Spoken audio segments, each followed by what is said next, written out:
Welcome to Season 23 of the Business Infrastructure Podcast. Hi there, I'm Alicia Butler-Pierre, host of the Business Infrastructure Podcast. Before we get started, subscribe to this channel, hit the notification bell so that you'll know when other episodes come. I'm Alicia Butler-Pierre, and it's been quite an amazing journey we've been on together during this Growth Strategies Masterclass. In case you missed it, so far in the Masterclass, we've had guests share their expertise on the following. 1, vetting and validating growth ideas. 2, creating a strategic growth plan that includes validated ideas. 3, developing project plans to implement your company's growth strategy. 4, growing your business through strategic partnerships. And 5, structuring your business so that it relies less on you so that you can sell it at maximum value. There's an old Yiddish adage that says, man plans, God laughs. It's possible that even after all the growth strategies we've talked about so far, your plans for growth still may not work. And that could be for a number of reasons. One of those reasons could be that your personal values simply aren't in alignment with the direction you're thinking of taking your business in. This is episode 296. Christina Barsi explains why your personal infrastructure is key to sustainable business growth. I'm so excited about our guest today, as well as today's topic. It's funny because as integral as she's been in my podcasting journey, this is her first time on the show. And that's wild considering that her dad has actually been on the show. But trust me, she's done so much to help me behind the scenes over the past few years. Just so you won't be alarmed, yes, her name is Christina Barsi, but she prefers to be called by her surname or last name, Barsi. So without further ado, Barsi, welcome to the show. Hi, Alicia. Finally. Just kidding. No, that's true. Finally. We've known each other, gosh, for what, maybe 4 or 5 years now? That sounds about right. Yeah. And it was during a conversation we had about your recent trip to Kenya, which included a safari, that we started talking about personal infrastructure. But before we get into that, you are making serious inroads in the podcasting industry, an industry that is male-dominated.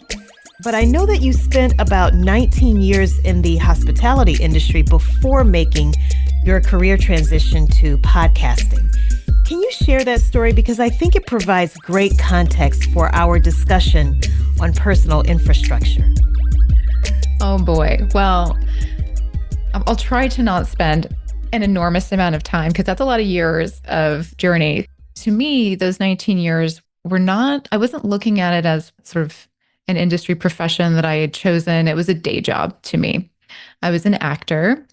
And what people who decide they're going to be an actor in Los Angeles do is they get a restaurant day job. And I did that. I went to college for theater. So theater led me to moving to LA to pursue acting. And then you kind of stay in those part-time jobs so that you, in theory, have your days freed up to go to auditions. But the time frames never really work out that way. So it ends up being this sort of impossible feat. And to me, it was very stressful because you really do have to choose. You either have to be a terrible employee because you're going to show up late, or you're not going to show up at all because you got an audition at 3 p.m.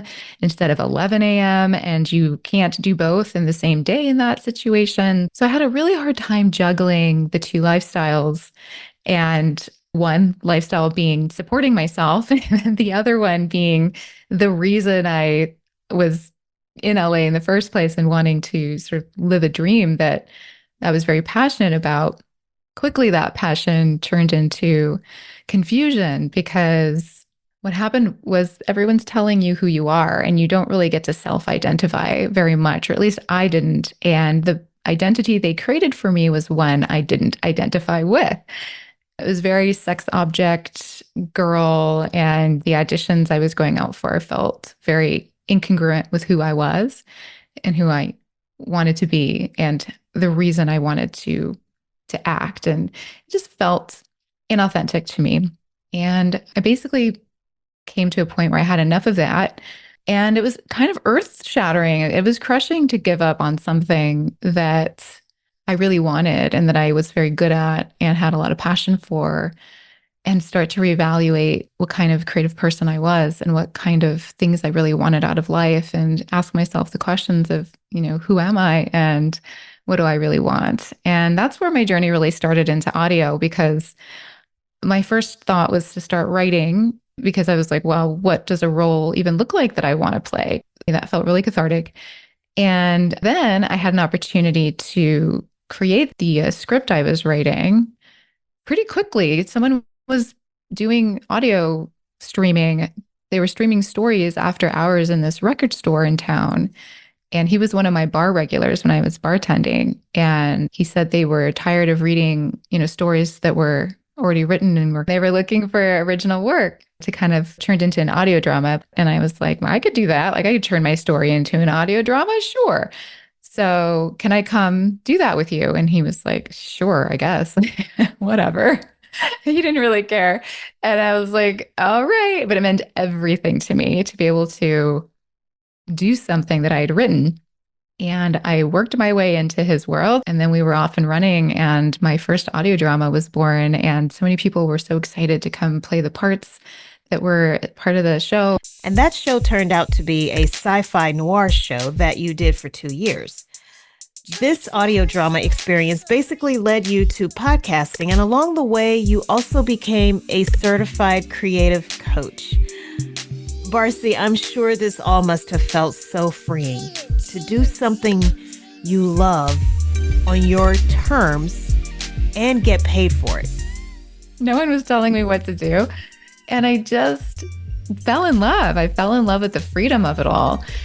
Both of those things were kind of just coming into the forefront for, being in the media. And from there, I wanted to create more. The show ended, but I didn't want the experience to end. So I produced a short film documentary about the process of making that show. I wanted everyone to know about this amazing new medium that gave creators so much freedom. So I made a movie about it, and we toured with some film festivals in 2017. And I had the time of my life doing that and being able to show everyone how much fun we had and what they could do with their creativity as well. And particularly filmmakers, because it's so expensive to make a movie. And from there, we got to do a live performance. Then I started a production company. So that's the long and short of it. The planning was very organic, and I just truly followed my heart. And at that festival where I did that live performance, there was a manager of talent speaking, and he worked with digital talent. I introduced myself as a podcast producer, which I was not yet. And he said, okay, and then walked away. And then later that night, he saw me and was like, I've been thinking about what you said all day. We need to talk. And I was like, great, let's do it. We went to a bar and I told him the truth. And he actually got really inspired by my story and wanted to help me launch my business. So he gave me my first client. For those of you listening, see, I told you Barsi's story is a great one. As the saying goes, fortune favors the bold. What I heard, Barsi, is a story of introspection and intentionality. From a time frame perspective, I know you've told me before that your identity crisis happened in 2011. And by 2013, you launched your first podcast episode. And for the record, you really are a podcast producer now. Speaking of intentionality and your company's history of organic growth, how do you and your team approach strategic growth planning, especially as a creative? Before I jump into that, I want to touch on something you shared, because I think the word intentionality gets misconstrued sometimes. Intentionality is just clarity. Having clarity and understanding how you're going to intentionally set out to fill in the blank. And organically experiencing life does not remove your sense of clarity. And doing things intuitively, to me, actually taps you in to a collective consciousness that allows you to have more clarity on more than just yourself and the things that you're reading. So what happens is we don't have to look at data constantly because we're tapped in. So there's something there that allows you to see what's going to happen before it occurs because you've spent time being intentional with yourself. And those things trickle and ray out into everything else that you touch. So to me, that's hyper intentional and does not mean it's any less strategic than sitting down and drawing it out in a way that has a template to it. So those strategy moments when we're sitting down and figuring out what we're going to do, what the action plan is going to be, that's like step 3, 4, 5. It doesn't mean it's not part of it. It just means it's not where it starts for me. And it's not what drives the ship. I think that's actually what's broken about a lot of things that we do in life. We're missing those steps. We're missing the foundational parts that help us create less mistakes often because we've already tapped in and we've done that foundational question asking and checking in and really understanding what it is that we want to bring into the world and how things feel. I could have kept trying and trying to be an actor because I didn't want to give up on my dream and creating, trying all the strategies that everyone's always telling you what to do, but it did not feel correct to me because there was something bigger and better for me to explore. Thank you, Barsi, for explaining intentionality. I especially appreciate the fact that you didn't discredit the importance of strategic growth planning while you emphasized that you have to go inward first and focus on what type of work will personally bring you satisfaction. Let's be honest, entrepreneurship often means long hours. And so if you're doing something that doesn't fulfill you, you will be miserable. So that introspection, or as you call it, personal infrastructure, is really the starting point in your business growth planning. Can you explain what personal infrastructure is and why it's our true North Star? So at the end of the day, we're human first. We're human before we're anything else that we do. I have a podcast as well, and it was a lot of my guests that helped shift my understanding of where I spend my time and how I'm approaching my own life and my business. And this particular space we're in right now, so you can take that same process and apply that to yourself. So the first relationship, and maybe the most important relationship you'll ever develop in life, is the one you have with yourself. And we often don't take the time to pull all those layers back because it's usually kind of painful, to be honest with you. Not everyone wants to go on that journey. But one of the reasons I wanted to become an entrepreneur was because I was tired of living life in a mediocre note. I wanted to experience the fullness of life. I wanted to feel the fear. I wanted to be pushed to my edges. I wanted to know what I was capable of. I wanted to fall on my face. I wanted to fail. I wanted to see what that part of myself looks like. And I knew it was going to be hard, and I knew I didn't have any reason to do it. And that's the beauty of what I want people to understand is that you get to decide.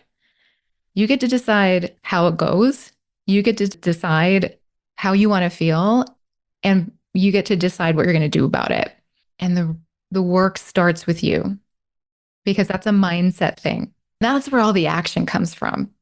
So the action and the strategy and the things that you decide to do from there, if you're not checking in with yourself first or figuring out, what's going to be the direction to move in, then you're not inputting the correct data. We're pulling data from someone else's experiences. That's what data is, external data. What about the internal data? You are a wealth of wisdom. All of us are. And we're all pretty unique. How I approach my business is going to be a little different than the way you do. And how it feels to me is going to feel a little different to you because that's how everything operates. Calibrating that so that we have the best outcome that makes sense for us is the key to that personal infrastructure. We have to get comfortable with turning up the volume on our own intuitive voice and lowering the volume a little bit on all of the outside layers that we've been carrying. Also, there are things that are layered onto us since we're very, very small from our families and our environments. And we just continue adding and adding those layers. And the layers are harder to differentiate between our voice and the rest of the world's. So really getting quiet at times, it doesn't need to take a lot of time, but it needs to start. And it's just hearing how you talk to yourself. What are you saying? Are you beating yourself up a lot? And then forgiving yourself for that and changing the verbiage. And this sounds ridiculous, but so many of us do that. It is an epidemic. So many of us talk total crap to ourselves in our brains when we're just going about our day. So just observe and then journal at the end of the day. We know when it's time to try something different, but we have to get intimate with ourselves in order to know. And we have to be tapped in enough to the rest of the world to know if our pivot is going to make sense. And then we try it, and then maybe we have to pivot again, right? Because it's being received differently than we anticipated because we can't know everything. So that's where the doing happens. And that's where they start putting in the data and the strategy, and that's where that step goes. But a lot of us skip all of the first 5 or 6 steps. And then we wonder why we keep hitting the wall, or why it doesn't feel good, or why we're burnt out, or success doesn't feel fulfilling, or, there's all of these things that we're like, this sucks. I got what I wanted, making all the money. Maybe I'm not, it depends, but something's off. And the way you start to calibrate that is to start asking yourself what it is that you really want to experience. And then you start adding in action steps so that the how can unfold. This is really interesting to me, Barsi, for several reasons. The main one is this idea of internal data versus external data. I've never heard it explained that way before, but you're right. So many of the decisions we make about growth strategies for our business comes from external data, but it's our mindset, the personal experiences we want to have as the leaders of our businesses, the quote unquote internal data that we should start with as a foundation for our business growth strategy. Then you validate with the external data. Is that right? Yeah. And the external data you're talking about validating is, if you think about that more at that stage as inspiration, then you can start to connect from a place that you can decide if it's for you or not. Does this inspire me? Like, does the data around this feel good?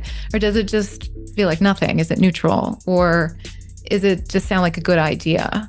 I do this all the time. I get in my cognitive brain way too much constantly. So I have to work on this. It's why I'm so adamant about it, is because it's not always super easy. It's something you have to be really intentional about. Barsi, like our other expert guests this season, you also have a tool that we can use to build our personal infrastructure. It's called the Circle of Ease. Can you explain what it is?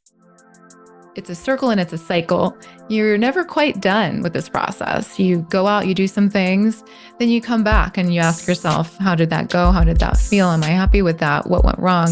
What category does this fall into? It's an ongoing conversation you're having with yourself all the time, because nothing is really quite linear in life. As much as we want to think it is, it's not. It's never going to be. But that doesn't mean you don't have frameworks and steps to take and ways to kind of move forward. You absolutely want to do that, but you want to do that in ways that feel aligned. The foundational work, I think the whole process always comes back to you, but starting there is a good place to start. A good place to start indeed. And Barsi's going to share with us exactly how to use her Circle of Ease tool for building personal infrastructure in the next episode. I know. Yes, we're keeping you in suspense. I promise it will be worth the wait. For now, please make sure you come back wherever you're listening to this episode so that you can hear part 2 of this interview. I'll also share with you personal revelations I've had as a result of backtracking to focus on my personal infrastructure.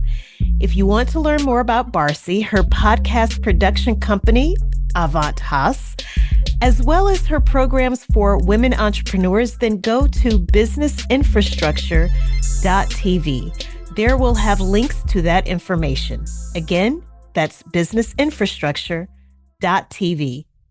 Make sure you subscribe, click the notification bell so that you don't miss when that episode drops, and I'll see you in that next video.